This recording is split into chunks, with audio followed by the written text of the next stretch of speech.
Hi, I'm Harrison from Boldtbags. We've collaborated with Triminator to bring you the best extraction bags we've ever made.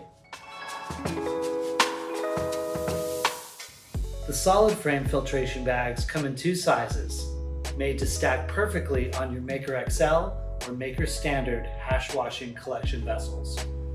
Stack your bags by micron size with the smallest on the bottom. This is where you'll collect your purest top shelf hash.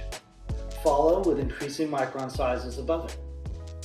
Stacked in the proper order, these bags are designed with a staggered depth of 1.5 inches between each bag.